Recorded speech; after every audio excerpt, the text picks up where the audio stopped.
జై తెలుగుదేశం, జై తెలుగుదేశం. చంద్రబాబు నాయుడు గారి నాయకత్వం, చంద్రబాబు నాయుడు గారి నాయకత్వం. జోహార్ ఎన్టీఆర్, జోహార్ ఎన్టీఆర్.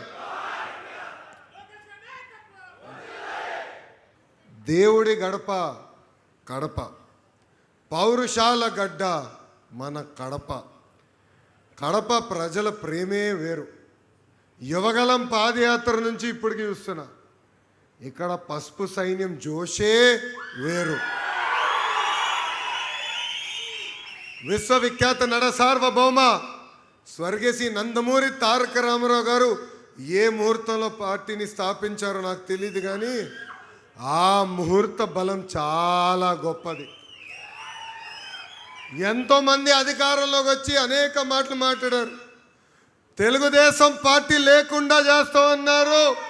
వాళ్ళే ఈరోజు ఒక క్రికెట్ టీంకి స్థాయికి పడిపోయారు. టీమ్ 11 11 స్థానాలకు వచ్చే పరిస్థితి మనందరం చూసాం. పోరాటాల గడప మన కడప జిల్లా. అనేక కేసులు పెట్టారు, అన్ని రకాలుగా ఇబ్బంది పెట్టాలని ప్రయత్నించారు. కానీ మన పసుపు సైన్యం ఇచ్చిన దెబ్బకి ఇప్పటికీ కడప గడపలో కూడా కోలుకోలేకపోయారు. వాళ్ళ దగ్గర ఫ్యాక్షన్ ఉంటే మన దగ్గర ఫైటర్స్ ఉన్నారు. పసుపు సైన్యం గుండె ధైర్యం చాలా గట్టిది. ఒక్కసారి మనం నిర్ణయించుకుంటే మనం తగ్గేదే లేదు. ఈరోజు జగన్మోహన్ రెడ్డి గారు ప్రెస్ మీట్ ఎవరైనా చూసారా? అది చూసిన తర్వాత చీటింగ్ బుక్స్ వరల్డ్ రికార్డులో నంబర్ 1 స్థానం ఆయనకి ఇవ్వచ్చబ్బా. సొంత తండ్రిని మోసం చేశాడు, సొంత తల్లిని మోసం చేశాడు, సొంత చెల్లిని మోసం చేశాడు, ఇంకో చెల్లికి చెందిన తండ్రిని చంపేసి ఏకంగా ఆ కుటుంబాన్ని మోసం చేసిన వ్యక్తి జగన్మోహన్ రెడ్డి గారు. సొంత జిల్లాని మోసం చేశాడు, చివరికి సొంత నియోజకవర్గాన్ని మోసం చేశాడు. మనందరం చూసాం. సొంత నియోజకవర్గానికి ఆయన వెళ్ళినప్పుడు ప్రజలందరూ వచ్చి 5 సంవత్సరాలు మీరు ఎక్కడున్నారో, ఏనాడైనా మమ్మల్ని పట్టించుకున్నారా అని అడిగే పరిస్థితి వచ్చింది. అంటే ఎంత అన్యాయం మనందరం ఒక్కసారి ఆలోచించాలి. ఏకంగా రాయలసీమ ముద్దు బిడ్డ అని రీల్స్లో చేశాడు. ఆనాడే చెప్పా, రాయలసీమకి క్యాన్సర్ గడ్డ జగన్మోహన్ రెడ్డి అని. రాయలసీమ ప్రజలందరూ ఒక్కసారి గుండెపైన చేయబెట్టుకుని ఆలోచించాలి. 5 సంవత్సరాల్లో రాయలసీమకు ఒక్క పరిశ్రమ తీసుకొచ్చారా? ఒక్క సాగునీటి ప్రాజెక్టు పూర్తి చేశారా? అంతెందుకు, బిందు సైద్యం లాంటి అద్భుతమైన ప్రాజెక్టుని కూడా ఆనాడు ఆపేసిన వ్యక్తి జగన్మోహన్ రెడ్డి. అన్నమయ్య ప్రాజెక్టులో గేట్లు కొట్టుకుపోతే కనీసం ఆ కుటుంబానికి ఆనాడు అండగా నిలబడలేదు. ఇదే స్థానంలో, ఇదే భూమిపైన, ఇక్కడనే ఆనాడు యువగలం పాదయాత్ర నేను హామీ ఇచ్చా, మిషన్ రాయలసీమ ప్రకటించా. మన దేశానికే కాదు ప్రపంచానికి రాయలసీమను ఒక హార్టికల్చర్ హబ్గా తీర్చిదిద్దుతానని ఆనాడు హామీ ఇచ్చా. పూర్వోదయ కింద 1,00,000 కోట్ల రూపాయలు ప్రభుత్వం ప్రైవేట్ రంగంలో పెట్టుబడి మన రాయలసీమకు తీసుకొస్తున్నాం. అంతేకాదు, ఏకంగా వాళ్ళ ప్రభుత్వంలో కనీసం స్టీల్ ప్లాంట్ పనులు ప్రారంభించాల. మనం అధికారంలోకి వచ్చి పనులు ప్రారంభించాం. అంతేకాదు, 29 ఎన్నికల లోపల కమర్షియల్ ప్రొడక్షన్ చేసే బాధ్యత కూడా మనం తీసుకుంటామని నేను హామీ ఇస్తున్నా. ఇప్పుడు కుట్ర రాజకీయాలు జరుగుతున్నాయి, అందరూ అప్రమత్తంగా ఉండాలి. 2019లో సొంత బాబాయిని లేపేసింది Jaganmohan Reddy. First heart attack అన్నారు, మనం కూడా అయ్యో పాపం పెద్దయినా చనిపోయినాడు అనుకున్నాం. తర్వాత బయటకు వచ్చినాయి అన్ని. పడ్డది వేట, ఎంత అన్యాయమో చూడండి. రెండో రోజు ఏం చేశారు, నారాసుడ రక్త చరిత్రని వాళ్ళ దొంగ పేపర్ ఉందే, మర్చిపోయినా దాని పేరు ఏంటది, సాక్షి. ఆ దొంగ పేపర్లో చంద్రబాబు నాయుడు గారి ఫోటో పెట్టి చేతిలో కత్తి పెట్టారు అని ప్రజలు నమ్మారు ఆ రోజు. తర్వాత ప్రజలకు అర్థమైంది ఎంత మోసగాడని. ఇప్పుడు మళ్ళీ అదే రాజకీయం చేసాం ప్రయత్నిస్తున్నారు. మన దేవుడి గడపలో మతాల మధ్య చిచ్చు పెట్టడానికి ప్రయత్నిస్తున్నారు. మొన్న మనందరం చూసాం, ప్రజలు రాపోయినా వాళ్ళ నాయకులు రోడ్డుపైకి వచ్చి గొడవలు పెట్టేదానికి ప్రయత్నిస్తున్నారు. అందుకే మనం అప్రమత్తంగా ఉండాలా, ప్రజల్లో చైతన్యం తీసుకురాలా. వాళ్ళ చేస్తున్న కుట్ర రాజకీయాలు తిప్పికొట్టే బాధ్యత మనందరిపైన ఉంది. మనందరం అప్రమత్తంగా ఉండాలి. ఎందుకంటే మనం చూసాం, రియల్ ఎస్టేట్ చేసే పెద్ద దస్తగిరిని ఎవరు చంపేశారబ్బా? వాళ్ళ మాజీ ఎమ్మెల్యేనే. మామనా బాబాయినా? వాళ్ళు చంపేసి మనం మాట్లాడితే మన పైన కేసు పెడతారంట. పెట్టుకోరా భయ్. అరే ప్రతిపక్షంలోనే మేము భయపడలే. ఆనాడే మీ నాయకుడు చెప్పిన, ఎన్ని కేసులు పెడతావు పెట్టుకోపో, ఎక్కడ మర్చి పెట్టుకుంటావు పెట్టుకోపో అని చెప్పిన. ఇవ్వగలం పాదయాత్ర అడుగడుగు నన్ను ఇబ్బంది పెట్టినారు. మైక్ లాక్కున్నారు, స్టూల్ లాక్కున్నారు. ఆ రోజే భయపడలే. అన్ని విషయాలు బయటకు వస్తాయి. ఆ వ్యక్తి కూడా చెప్తున్నా, త్వరలో నీ టైం కూడా వస్తుందబ్బా. ఎవరైతే చట్టాలు ఉల్లంఘించారో ఎవరిని వదిలిపెట్టే ప్రసక్తే ఉండదు. పలానా వ్యక్తి మావయ్యని, పలానా వ్యక్తి బాబాయ్ అనుకుంటే ఆ వ్యక్తి కూడా నేను కాపాడలేడని ఈ సభాముఖంగా ఆ వ్యక్తికి నేను హెచ్చరిక జారీ చేస్తున్నా. ప్రతిపక్షంలో మన ఇబ్బంది పెట్టారు, కేసులు పెట్టారు. పాదయాత్రలో పాల్గొంటే షాపులు మూయించారు. కానీ నాకు అండగా నిలబడింది నా ఎదురు కూర్చున్న పసుపు సైన్యం. ఈరోజు వేదికమైన మేమందరం కూర్చోగలుగుతున్నాం అంటే దాని వెనకాల మీ కష్టం ఉంది, త్యాగం ఉంది, మీ చెమట ఉంది. అందుకే మన జరిగిన మహానాడులో నేను చెప్పా, కార్యకర్తనే మా అధినేత అని. ఇది కేవలం చెప్పి వెళ్ళిపోతాం కాదు. పార్టీ ఆవిర్భావ దినోత్సవం అప్పుడు మన జాతీయ అధ్యక్షుల పక్కన కూర్చుంది మన కార్యకర్తలే. ఎవరైతే కష్టపడ్డారో, ఫీల్డ్లో తిరిగారో వాళ్ళని గుర్తించి తీసుకొచ్చి అధ్యక్షుల వారు ఆయన పక్కన కూర్చోబెట్టుకుంటాం జరిగింది. అంతేకాదు మన జాతీయ అధ్యక్షుల వారు కానివ్వండి, నేను కానివ్వండి, ఏ నియోజకవర్గానికి ఒక ప్రభుత్వం కార్యక్రమంకి వెళ్తే తప్పనిసరిగా ప్రతి కార్యకర్తని పలకరించిన తర్వాతనే మేము తిరిగి అమరావతికి కూడా వెళ్తాం జరుగుతుంది. కార్యకర్త అధినేత అన్న ఆలోచన నాకు ఎందుకు వచ్చిందంటే, మనందరం చూసాం ప్రతిపక్షంలో మెడపై కత్తి పెట్టి తోట చంద్రయ్య చేత ఒక్కసారి వాళ్ళ నాయకుడికి జయగొట్టమని చెప్పారు. కానీ తోట చంద్ర ఏమన్నాడు?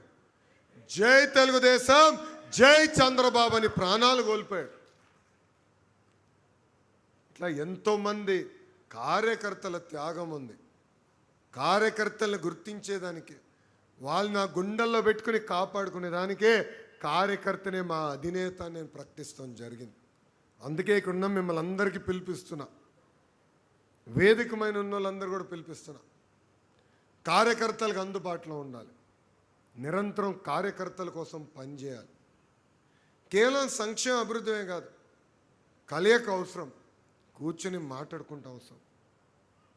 మీరందరూ చూశారు గడిచిన 2 సంవత్సరాలు ఎన్ని ఆర్థిక ఇబ్బందులున్నా ఒక అద్భుతమైన సంక్షేమ అభివృద్ధి కార్యక్రమాలు మనం చేస్తున్నాం. ఇక్కడున్న అందరూ ఆలోచించాలి. చాలని 200 రూపాయల పెన్షన్ని 2000 రూపాయలు చేసింది ఎవరు? మన నాయకుడు చంద్రబాబు నాయుడు గారు. అదే పెన్షన్ని తిరిగి 4000 రూపాయలు తొలి సంతకంలో చేసింది కూడా మన ఎన్డీఏ ప్రభుత్వం. ఒక పెన్షన్ల కోసం ప్రభుత్వం సుమారుగా 35,000 కోట్ల రూపాయలు ప్రతి సంవత్సరం ఖర్చు పెడుతుంది. ఇంకో పక్కన తల్లికి వందనం. ఎన్నికల ముందల హామీ ఇచ్చాం, ఇంట్లో ఎంతమంది బిడ్డలుంటే అంతమంది బిడ్డలు తల్లికి వందనం ఇస్తాను. ఇచ్చిన హామీ మనం నిలబెట్టుకున్నాం. మహిళలు ఉచితంగా బస్సులో ప్రయాణించి హక్కు కూడా కల్పిస్తున్నాం. స్త్రీ శక్తి కింద అది కూడా అందించాం.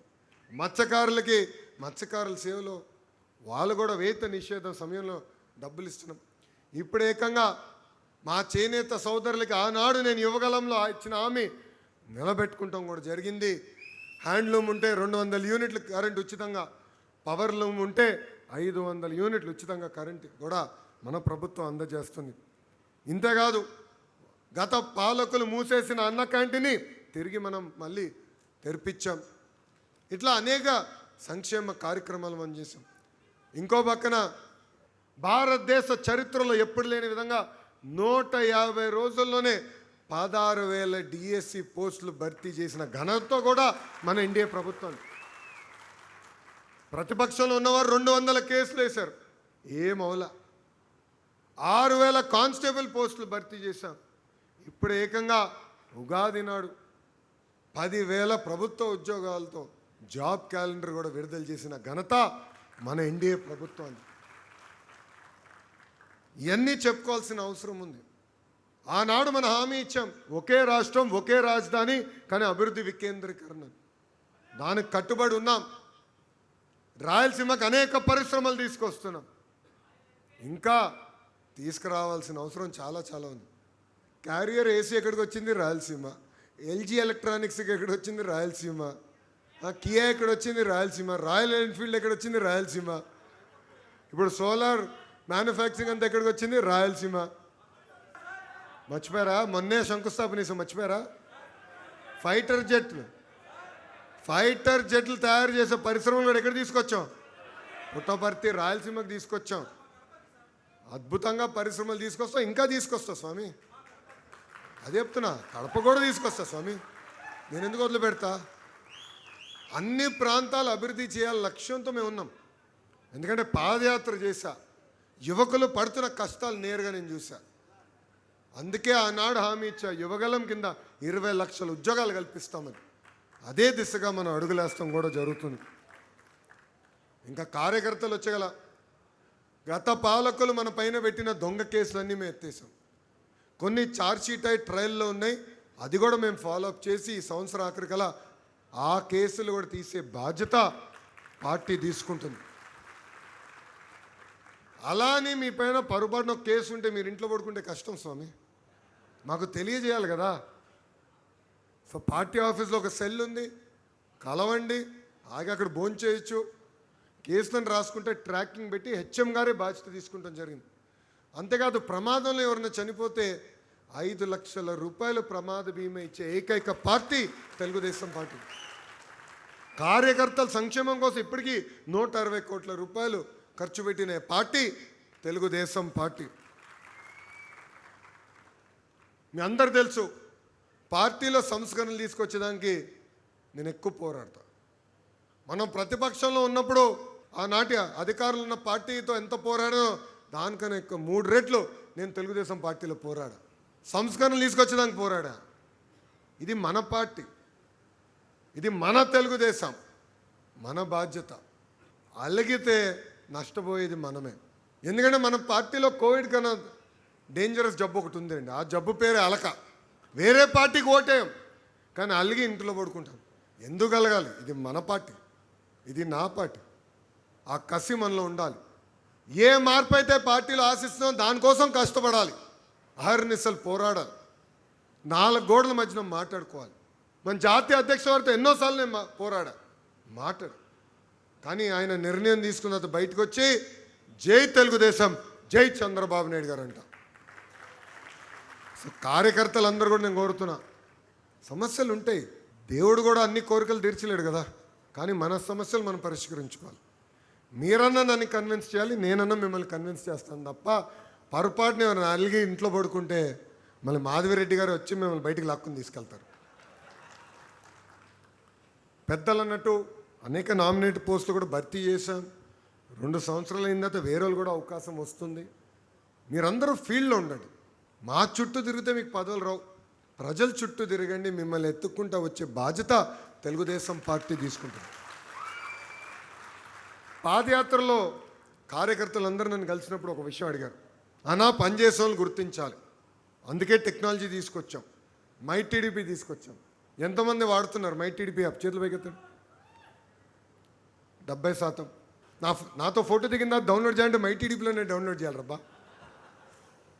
మై టీడీపీ యాప్ ఎందుకు తీసుకొచ్చా అంటే, ఒక టాస్క్, ఒక బాధ్యత ఇచ్చినప్పుడు, పని పెట్టినప్పుడు వెళ్ళి సక్రమంగా నిర్వహించారో లేదా, ఎవరు చేస్తున్నారు ఎవరు చేయట్లేదు, ఎవరు యాక్టివ్గా ఫీల్డ్లో ఉన్నారు తెలుసుకున్నాక ఏర్పాటు చేసాం. టెక్నాలజీతో జోడిస్తేనే వాస్తవాలు మనం తెలుసుకోగలుగుతాం. మై టీడీపీ యాప్ను వాడండి. పార్టీ ఏదైతే బాధ్యతలు మీకు అప్పగిస్తుందో అది మై టీడీపీ యాప్ ద్వారా మాకు తెలియజేయమని ఈ సభాముఖంగా కార్యకర్తలందరూ నేను కోరుతున్నాను. ఇంకా మహానాడు ఉంది. గౌరవ ప్రధానమంత్రి నరేంద్ర మోడీ గారు, ఎందుకంటే స్ట్రెయిట్ ఆఫ్ హోర్ముజ్లో ఇజ్రాయెల్ అదేవిధంగా ఇరాన్ మధ్యన యుద్ధం జరుగుతుంది, పెట్రోలియం ప్రోడక్ట్స్ ధరలు బాగా పెరుగుతున్నాయి, సో అందరం ఖర్చులు తగ్గించాలి, కన్జంప్షన్ తగ్గించాలని గౌరవ ప్రధానమంత్రి గారు పిలుపునిచ్చారు.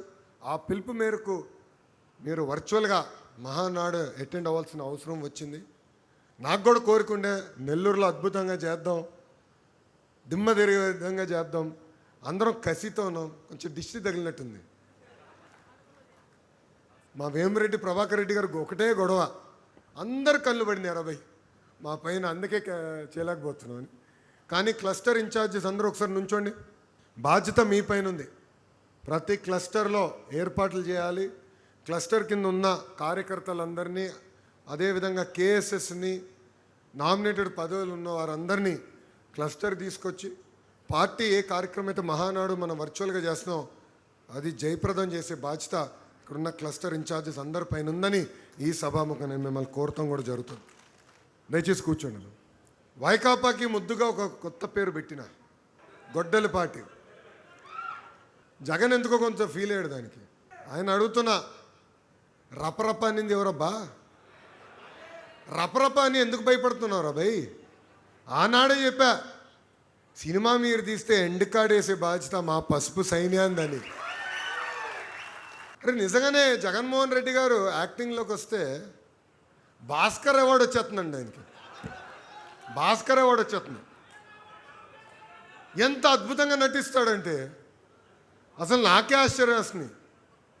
ఆ నటన చూస్తే నాకే ఆశ్చర్యం వేస్తుంది. ఎట్లుంటాడో మనం చూస్తున్నాం కదా. బయటేమో ముద్దలు పెడతాడు, లోపలేమో చిన్నాన్ని లేపేస్తాడు. అందుకే ఆ రపరప పార్టీని సంగతి కూడా చూసుకోవాల్సిన బాధ్యత మన అందరి పైన ఉంది. ఆ రపరపలు చెప్తున్నా, అన్నీ చూస్తూ మేము ఊరుకోరా భయ్. మీరు రపరప అంటే మేము తగ్గుతాం అనుకుంటున్నావా? జగన్ గారిని చూసినా, వాళ్ళ తండ్రి గారిని కూడా చూసినా ఎవ్వడు మమ్మల్ని పీకలేకపోయాడు, మీరు ఒక లెక్కనా అని అంటున్నా. జగన్మోహన్ రెడ్డి గారికి మంచి పేరు పెడుతున్నా, బెంతాహై. బెంతాహై 3 రోజులు బెంగళూరులో, 1 రోజు తాడేపల్లిలో, 3 రోజులు హైదరాబాద్లో. అందుకే ఆయన జగన్మోహన్ రెడ్డి అన్నది ఇప్పటి నుంచి బెంతాహై అన్న ముద్దుగా మీరు పిలవండి, బెంతాహై. ఇంకా మన నియోజకవర్గంలో ఒక లేడీ సింగం ఉంది. ఎవరు? మాధవిరెడ్డి గారు. కరెక్ట్గా 9 నెలల ముందలు వచ్చారు. 6 కష్టపడ్డారు, ప్రతి గడప దొక్కారు, ప్రజలు మనసు గెలుచుకున్నారు. గెలిచిన తర్వాత ఇంట్లో పడుకోలే, చంకలో ఫైల్స్ పెట్టుకొని నన్ను కలుస్తాం కానివ్వండి, ముఖ్యమంత్రి గారు కలుస్తాం కానివ్వండి, అంతెందుకు గౌరవ ఉప ముఖ్యమంత్రి గారిని కూడా కలిసి నియోజకవర్గానికి నిధులు రావాలన్నా, లేదంటే వాళ్ళ ద్వారా అంటే పవన్ అన్న ద్వారా టూరిజం మినిస్టర్ గారికి రికమెండేషన్ చేయించుకోవాలన్నా కూడా వదిలిపెట్టకుండా పనులు చేపించే శాసన సభ్యురాలు మాధవిరెడ్డి గారు. ఆమె పట్టుదలతో ఇప్పటికే 750 కోట్ల రూపాయలు విలువైన అభివృద్ధి కార్యక్రమాలకి మనం శ్రీకారం చుట్టాం. త్వరలో అనేక కార్యక్రమాలు కూడా మనం పనులు కూడా ప్రారంభించకపోతున్నాం. అందుకే ఇక్కడున్న నాయకులు కార్యకర్తలందరికీ పిలిపిస్తున్నాం, గ్రూప్ రాజకీయాలు దూరంగా ఉండండి.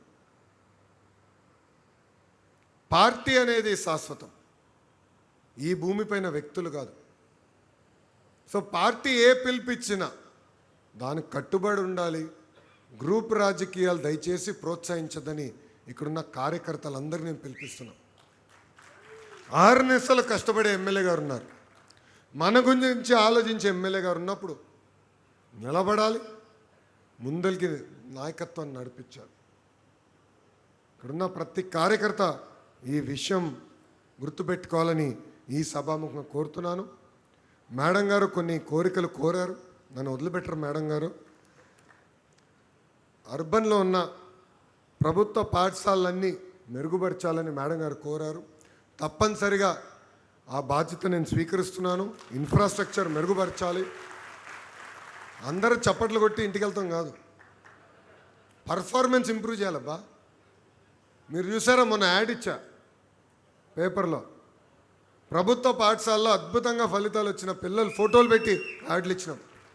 ఆంధ్ర రాష్ట్ర చరిత్రలో మొదటిసారి అది. కానీ నేను అక్కడితో సంతోషం పడలా. నిన్న మొత్తం డిఓలో ఏపీసీలతో నేను రివ్యూ చేశా. 78% పాస్ రేట్ వచ్చింది. అందరు టార్గెట్ ఇచ్చా, కనీసం వచ్చే ఎగ్జామినేషన్లో 90% తీసుకెళ్లే బాధ్యత మనందరిపైన ఉంది, ప్రత్యేకంగా శాసన సభ్యురాలపైన ఉంది. సో మేడం గారికి పిలిపిస్తున్నా, మౌలిక సదుపాయాలు కల్పించే బాధ్యత నాది, రిజల్ట్స్ చూపించే బాధ్యత మీది. రిజల్ట్స్ రాకపోతే మళ్ళీ తిరిగి నాకు చంద్రబాబు నాయుడు గారు నన్ను వదిలిపెట్టరు. సో అందుకే రిజల్ట్స్ తీసుకొచ్చే దిశగా పనిచేయాలి.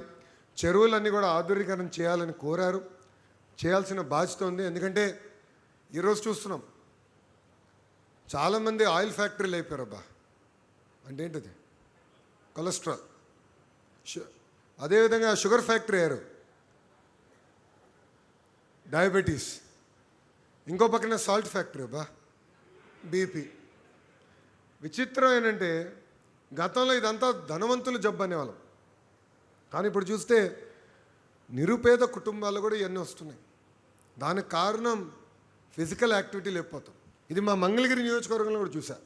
అప్పుడు నేను వెళ్ళి మాడితే అందరు అన్నారు, పార్కులు ఎక్కడున్నాయి, నడిచేందుకు మాకు అవకాశం ఎక్కడుంది, మేము కుటుంబం పరంగా వెళ్ళి ఎక్కడ ఉండాలంటే, పార్క్కి వెళ్ళాలంటే పిల్లలతో ఎక్కడుందో అది కల్పించండి అని నన్ను కోరారు. అందుకే మంగళగిరిలో సుమారుగా 43 పార్కులు, చెరువుల్ని ఆధునీకరణ చేయాలని లక్ష్యంతో నేను పనిచేస్తున్నాను. అన్నీ అవులా పనులు ప్రారంభించాం. కానీ ఆ విలువేంటో నాకు అర్థమైంది, ప్రజల కోరిక ఏంటో నాకు అర్థమైంది. తప్పనిసరిగా నారాయణ గారితో మాట్లాడి ఆ పనులు చేసే బాధ్యత నేను తీసుకుంటానని గౌరవ శాసనసభ్యురాలకి నేను హామీ ఇస్తాం జరుగుతుంది. అంతేకాకుండా కార్యకర్తలందరూ ఒక విషయం నేను ఆలోచించమంటున్నాను. ప్రభుత్వ కొనసాగింపు అనేది చాలా చాలా అవసరం అండి.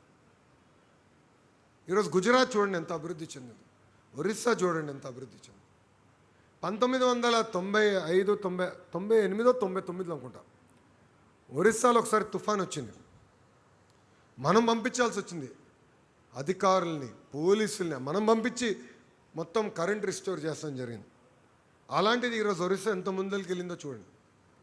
తలసరి ఆదాయంలో మనకన్నా ముందలున్నారు. అంటే ప్రభుత్వ కొనసాగింపు అనేది చాలా చాలా అవసరం. ఇది దయచేసి అందరూ గుర్తుపెట్టుకోవాలి. అందుకే అలక్కకి ఫుల్ స్టాప్ పెట్టండి, రండి మాడుకుందాం. ఈరోజు పార్టీ ఒక వ్యవస్థ, శాసనసభ్యురాలు ఉన్నారు, పార్లమెంట్ పార్టీ అధ్యక్షులు ఉన్నారు, మా జోనల్ కోఆర్డినేటర్ కొత్తగా వచ్చారు, ఆయన సీనియర్, గతంలో ఉత్తరాంధ్రలో అద్భుతంగా మనందరం గెలిపించిన వారు. శ్రీనివాస్ అన్న వచ్చారు, సవితమ్మ గారు కూడా ఉన్నారు, ఇన్ఛార్జ్ మార్చిలుగా మేడం గారు కూడా ఉన్నారు. సో అందరం ఉన్నాం, మన సమస్యలు పరిష్కరించేదనుకున్నాం. కానీ ఒక విషయం గుర్తుపెట్టుకోండి, కేవలం అభివృద్ధి చేసినాం, సంక్షేమం చేస్తే ఎన్నికలు గెలుస్తాం అనుకుంటే చాలా పొరపాటు. సంక్షేమ అభివృద్ధి అనేది ఒక పాస్పోర్ట్. అంటే ఆ ఊర్లో వెళ్ళేదానికి పాస్పోర్ట్ రావాలి. ఆ ఊరిలోకి వెళ్ళి మానవ సంబంధాలు పెంచుకోవాలి, హ్యూమన్ రిలేషన్షిప్స్ పెంచుకోవాలి. పలకరింపు చాలా అవసరం. భుజమైన చెయ్యేసి ఎలా ఉన్నావు పెద్ద అయినా, తాత, చిన్నమ్మ అంటే చాలా మార్పు వస్తుంది. నేను నా జీవితంలో చూసా. గౌరవ ప్రధానమంత్రి గారు నన్ను ఇంటికి పిలవాల్సిన అవసరం లేదు. ఆయన వెళ్తూ మొదటిసారి కలిసినప్పుడు, అరే ఇంటికి రారా అన్నారు. నేను అనుకున్నా ఏదో అంటారులే భయ్య ఆయనకి ఎందుకు అలా. గుర్తుపెట్టుకుని మళ్ళీ 2 సార్లు అన్నారు, ఏంట్రా పిలిస్తే ఇంటికి రావా అన్నారు. అప్పుడు తెలుసుకున్నా మానవ సంబంధాల పవర్ ఏంటో. అంటే ప్రధానమంత్రి గారు అంత టైం పెట్టి సంబంధాలు పెంచుకుంటున్నారంటే ఇంకా మనందరం ఎంత కష్టపడాలండి. గ్రామ స్థాయిలో ఎలాంటి సంబంధాలు పెంచుకోండి. దయచేసి ఇక్కడ ఉన్న కార్యకర్తలు గుర్తుపెట్టుకోండి, వేదికమైన నాయకులు గమనించాలని కోరుతున్నాం. మీరు చూశారు మన జరిగిన బడ్జెట్ సమావేశంలో 13 రోజులు, ప్రతిరోజు 2 పార్లమెంట్లో ఉన్న శాసనసభ్యులు సభ్యురాలు వాళ్ళ కుటుంబంతో, ఎంపీ గారు ఉంటే ఎంపీ గారి కుటుంబంతో సుమారుగా 60 మంది కూర్చుని రాజకీయాలు మాట్లాడాల, రూల్ పెట్టుకున్నారు, నో పాలిటిక్స్, సరదాగా మాడదు. సో మానవ సంబంధాలు అనేది చాలా చాలా అవసరం అండి, దయచేసి ఇది గుర్తుపెట్టుకోవాలి. కార్యకర్తలు మనందరం కూడా ఒకటి విషయం, భూమిపైన ఉండాలి. అధికారం వచ్చిందని కాళ్ళు ఎగరేసుకుని తిరిగితే 151 అయింది, అది గుర్తుపెట్టుకోండి. ప్రజలు ప్రతిదీ గమనిస్తున్నారు, ప్రజలు ప్రతి విషయం చూస్తున్నారు. పని చేయగలుగుతాం, చేయలేకపోవచ్చు. నేను చెప్పినట్టు దేవుడు కూడా అన్ని కోరికలు తీర్చలేడు, కానీ మనం అంతా ప్రయత్నిద్దాం, పలకరింపుతో ముందరికి వెళ్దాం. ఇది చాలా చాలా అవసరం ఉంటుందని కార్యకర్తలందరినీ నేను పిలిపిస్తూ కలిసికట్టుగా పనిచేద్దాం. మళ్ళీ 2029లో ఎన్డీఏని గెలిపించే బాధ్యత మనందరం తీసుకోవాలని ఈ సభాముఖంగా కోరుతున్నాం. ఈ కుట్ర రాజకీయాల గురించి చెప్పాను. మనం చూసాం ఒక సో కాల్డ్ జర్నలిస్ట్ ఎలా మాట్లాడారు, ఎంత అన్యాయంగా మాట్లాడారు. అక్కడతో ఆగరు. ఇప్పుడు ఏం చేస్తారంటే జనసేన ముసుగులో ఫేస్బుక్, ఇన్స్టాగ్రామ్ పేజీలు ఓపెన్ చేసి మన్ని తిడతారు, టీడీపీ ముసుగులో ఓపెన్ చేసి వాళ్ళని తిడతారు, మళ్ళీ బీజేపీ ముసుగులో ఓపెన్ చేసి 2 పార్టీలను తిడతారు. అంటే మన మధ్య చిచ్చు పెట్టడానికి ప్రయత్నిస్తున్నారు. వాళ్ళు చిచ్చు పెట్టినంత మాత్రాన ఏదో అవుతుంది అనుకోదు, కానీ అప్రమత్తంగా ఉండాలి, ప్రతిదీ చూడాలి, గమనించాలి. అంతేగాని ఓవర్ కాన్ఫిడెన్స్తో పనిచేస్తే మనం మళ్ళీ ఓటమి చెందుతాం. 2014-19 అద్భుతంగా సంక్షేమ అభివృద్ధి చేసినాం, కానీ చేసిన పని చెప్పుకోలేకపోయాం. మీరు కూడా కోరారు, నాతో పాదయాత్ర చేసినప్పుడు అన్నారు, అన్న అధికారంలోకి వచ్చిన తర్వాత కూడా ఇట్లనే మాట్లాడాలి, ఇట్లనే కలవాలని. ఆనాడు హామీ ఇచ్చిన, కలుస్తాను. నేనే కాదు, అధ్యక్షుల వారు కూడా కోరుతా, ఆయన కూడా కలుస్తారని. చంద్రబాబు నాయుడు గారు కూడా ఈరోజు ఏ నియోజకవర్గంకి వెళ్ళినా 1200 మంది ఉండండి, 1500 మంది ఉండండి, 2000 మంది ఉండండి, ప్రతి కార్యకర్తతో ఫోటో దిగిన తర్వాతనే ఆయన తిరిగి వస్తున్నారు అమరావతికి. సో మేమెంత కష్టపడుతున్నాం, మేము కార్యకర్తలు కలవాలని తాపత్రయం ఎంత ఉన్నప్పుడు మీరెంత ఉండాలి, మీరెంత ఉండాలి, క్లస్టర్ ఇన్ఛార్జీలు ఎంత ఉండాలి, యూనిట్ లెవెల్తో ఎంత ఉండాలి, బూత్లో ఉన్న వాళ్ళు ఎంత కష్టపడాలి. దయచేసి ఇది గమనించండి, ఇది గుర్తుపెట్టుకోండి అని ఈ సభాముఖంగా నేను మిమ్మల్ని అందరూ కోరుకుంటూ, నాకింత అద్భుతమైన అవకాశం ఇచ్చిన ఈ పసుపు సైన్యానికి నా హృదయపూర్వక ధన్యవాదాలు తెలియజేసుకుంటున్నా. ఎందుకంటే జాతీయ వర్కింగ్ ప్రెసిడెంట్గా నాకు మీరే అవకాశం ఇచ్చారు. బాధ్యత పెరిగిందా, బరువు పెరిగిందా తెలియట్లేదబ్బా. ఎందుకంటే పదవి ఏనాడు నేను కోరిన వాడిని కాదు. మీకు తెలుసు, పదవి ఉన్నా లేకపోయినా పని చేసుకుంటూ వెళ్ళేవాడిని, ఎవరికి ఎక్కడ సమస్య ఉన్నా పని చేసుకుంటూ వెళ్తున్న వాడిని. కానీ ఇప్పుడు ఆ పదవి ఇచ్చారంటే బాధ్యత పెరిగింది అనుకుంటున్నాను. ఇంకా పని చేయాలి, 18 గంటలకు పని చేస్తే సరిపోతులే, 20 గంటలు పని చేయాలి ఈడని చంద్రబాబు నాయుడు గారు నిర్ణయించుకున్నట్టున్నారు. సో 75 సంవత్సరాల వయసులో ఆయన అంత పని చేస్తే మనం ఎంత పని చేయాలని ఆలోచించాలి. పని చేస్తా, మీకు అందుబాటులో ఉంటా, కలిసికట్టుగా పార్టీని మనం నడిపించుకుంటూ వెళ్ళాలి. ఇది కేవలం ఒక్క వ్యక్తి వల్ల అవదు, మనందరూ ఒక కుటుంబం, ఒక సైన్యం లాంటి వాళ్ళం. సో మీరన్నా నన్ను కన్విన్స్ చేయండి, నేనన్నా మిమ్మల్ని కన్విన్స్ చేస్తాను. అంతేగాని ఒకే నినాదం పైన ఉండాలి, అది జై తెలుగుదేశం అని ఈ సభాముఖంగా మిమ్మల్ని అందరినీ కోరుకుంటూ, నాకు ఇంత అద్భుతమైన అవకాశం ఇచ్చిన మీ అందరికీ పేరు పేరున నా హృదయపూర్వక ధన్యవాదాలు తెలుపుకుంటూ మీ అందరి దగ్గర నుంచి సెలవు తీసుకుంటున్నాను. జై తెలుగుదేశం, జై తెలుగుదేశం. చంద్రబాబు నాయుడు గారి నాయకత్వం, చంద్రబాబు నాయుడు గారి నాయకత్వం. జోహార్ ఎన్టీఆర్, జోహార్ ఎన్టీఆర్.